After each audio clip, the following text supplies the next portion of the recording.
እሺ ዛሬ ደግሞ ምን ጉድ ነው የምሰማው? ጎበስ አይሰማይል ለመቼም ጆሮ እኮ አልሰማይልም። ጋይስ ምን እናድርግ? ጆሮችን አልሰማይል ይሰማል፣ ያጠራቅመዋል። ጥሩንም መጥፎንም ደጉንም በቃ ሁሉንም ያጠራቅመዋል ጆሮአችን። ምን እናድርግ? እሺ ምንም ማድረግ አይችልም። ምላሳችን ወጥቶ ምላሳችን ይለፈልፋል፣ ጆሮአችን ይሰማል። ምንም ማድረግ አይቻልምና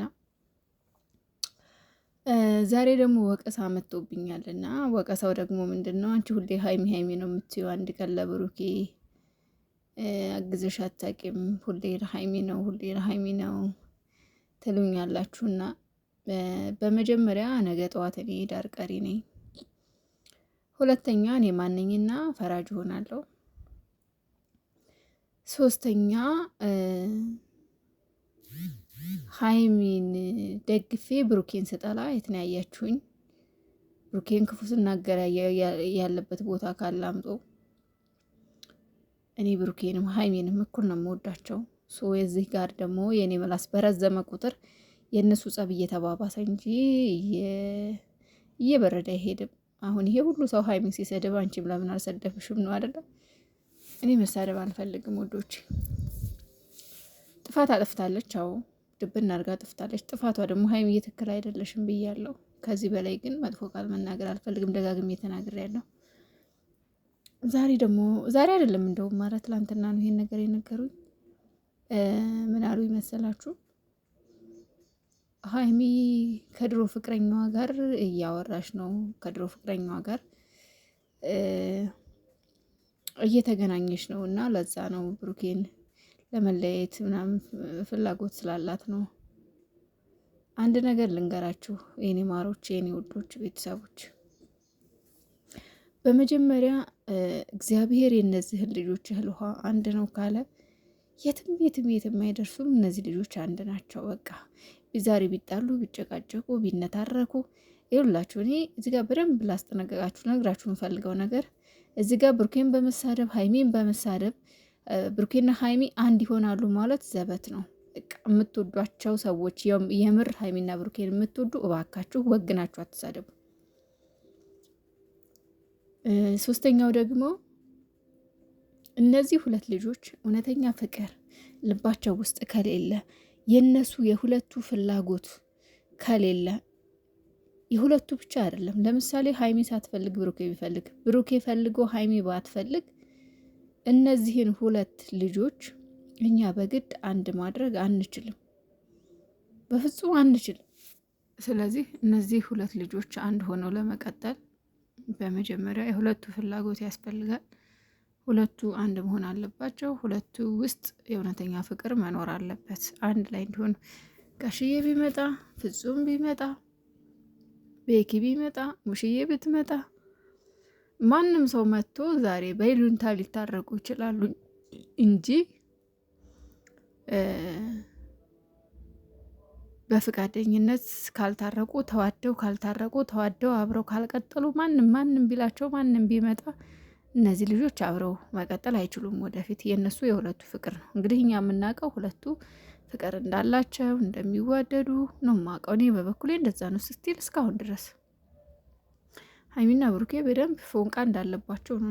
እሱንም ደግሞ ካየሁት አንጻር ነው እያደረጉ ካሉት አንጻር የሚዋደዱ ነው የሚመስለኝ። ስለዚህ ሀይሚ ከድሮ ፍቅረኛዋ ጋር እያወራች ነው። ከድሮ ፍቅረኛዋ ጋር የምታወራ ከሆነ ከብሩኬ ጋር ሰጣ ገባ ውስጥ እኮ መግባት አይጠበቅባትም። ምክንያቱም አንደኛ እስካሁን ድረስ እኛ አልን እንጂ እኛ ገመትን እኛ ፈለግን እንጂ የሀይሚና የብሩኬ ፍቅር ይፋ አልወጣም። ስለዚህ ሀይሚ ዛሬ ላይ ብሩኬን ምንም ነገር ሳትል ሰጣ ገባ ውስጥ ሳትገባ ንትርክ ሳትፈልግ ስጦታ ልመልስ ከዳኒ ጋር አብሮ ማለት ሳትፈልግ ቀስ ብላ መሄድ ትችላለች። ማንም እንትና ያልፈልግም ካለች ማንም የሚያስገድዳት የለም። ብሩኬም ደግሞ ወዳና ፈቅዳ ስትይዘው እንጂ አስገድዷት አይዘውም ሲጀመር። ዛሬ ሀይሚ ፍቅረኛ ቢኖራት ሀይሚ ከሌላ ፍቅረኛ ጋር ከሌላ ወንድ ጋር ብትሄድ ብሩኬ መሄድ ይችላል። ብሩኬን የራሳቸው ለማድረግ አይደል እንዴ ገንዘብ እስከ መክፈል ድረስ ሁለቱን ለማጣላት ብዙ ነገር ሀይሚን ለማናደድ የማያደርጉ ጥረት አለ እንዴ? ቆንጆ ምርጥ ሴቶች አይደሉ እንዴ ብሩኬን ለመውሰድ መከራቸውን የሚያዩት? እሱ ሀይሚን ስለሚወዳት እንጂ። ስለዚህ ሀይሚ ብትሄድ ብሩኬ ሴት ያጣል ማለት አይደለም። ብሩኬ ቢሄድ ሀይሚ ወንድ ታጣለች ማለት አይደለም። ፍቅረኛ አላት የላትም የሚለውን እስካሁን ድረስ ሀይሚ ፍቅረኛ አለኝ ብሩኬ እንደሆነ እንጂ ፍቅረኛዋ ሌላ ፍቅረኛ እንዳላት አይቼም ሰምቼም አላቅም፣ ላምንም አልችልም። በአፏ እስካልሰማሁ ድረስ አብራ እስካላየኋት ድረስ ሀይሚ ፍቅረኛ አላት ብዬ ስለ ሀይሚ ላወራ አልችልም። ምክንያቱም አላቅም እስካሁን ድረስ እኔ በእኔ በቃል ኪዳን በቃል እኔ እንደ ቃል ከሆነ ሀይሚ ፍቅረኛ እንደሌላት ነው የማውቀው እስካሁን። እኔ እንደኔ ፍቅረኛዋ ብሩኬ ብቻ እንደሆነ ነው፣ እንደሌላው አላቅም። ሊሆን ይችላል ምናልባት የሰው ልጅ እኮ አላቅም፣ እኛ ውስጣችን ሌላ ነው ውጫችን ሌላ ነው። ግን እኔ እስካሁን ድረስ በሀይሚ እተማመንባት ነበር። በቃ እስካሁን ድረስ እተማመንባታለሁ። አሁን ራሱ እያረገችው ያለው ነገር በቃ የሆነ ምክንያት አላት ብዬ ነው የማስበው። እንደዚህ ለመሆን ያበቃት የሆነ ምክንያት አላት። እሱም ደግሞ አንድና አንድ ፍቅር ከብሩኬ እንደዛ ብዬ ነው የማስበው እኔ። ከዛ ውጪ ብሩኬን ጥላቻ ነው ሌላ ፍቅረኛ ስላላት ነው። እዚህ ውስጥ መግባት አይጠበቅባትም። ፍቅረኛ ስላላት ሾለክ ብላ መውጣት ትችላለች። እርጉዝ ናት አላችሁ፣ አሁን ደግሞ ፍቅረኛ አላት።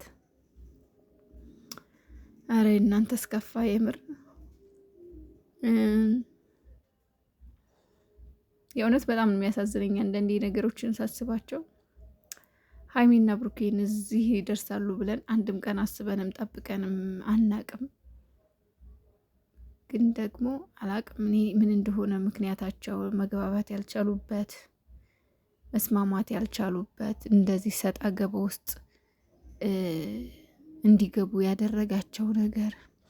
ዳኒ እኔ እውነት ለመናገር ግልጹን ልንገራችሁ፣ እዚህ ጋር ሀይሚ የሆነ የራሷ ምክንያት ሊኖራል ይችላል ብዬ ነው እንጂ እዚህ ጋር ዳኒ ብሩኬን ለማብሸቅ በሚያደርገው ጥረት ሀይሚ ደግሞ ልክ እንደ መጠቀሚያ ሆና ከዳኒ ስር በመገኘቷ የምር በጣም ተናድጄባታለሁ በሀይሚ። ምክንያቱም እዚህ ጋር ዳኒ ብሩኬን እየጎዳ ነው ያለው፣ እሷ ደግሞ አውቃም ይሆን ሳታቅ ለዳኒ እያገዘችው ነው ያለችው ብሩኬን እንዲያበሽቅ። ይሄ ሰው ስህተት ነው። ቢያንስ እንኳን ማለት በቃ እነዚህ ልጆች ከአሁን በፊት ብዙ አሳልፈዋል፣ ጥሩ ነገር ብዙ ነገር አይተዋል እና ቢያንስ ዞር ብላ ሌላ ችግር የለውም ነበረ። ግን እዚሁ ብሩኬ የተናደደበትን ሰው የሚያስመስለው ምንድን ነው? በቃ የሆነ ብሩኬን ለማናደድ አውቀው የተነጋገሩ ነው ይመስላል። ትናንትና ላይቭ ላይ ራሱ ፎቶዋን ይዞ እየዘፈነ ነበር እና ይሄን ሲያይ ደግሞ ብሩኬ የሚሰማውን ስሜት አስቡ እና እኔ በሱም መፍረድ አልፈልግም፣ እሱም ልክ ነው። ግን ብቻ አሁንም ቢሆን ጸሎቴ ፈጣሪ ሁለቱን አንድ አድርግልኝ ብቻ ነው። ከዛ ውጪ ምንም ልል አልችልም።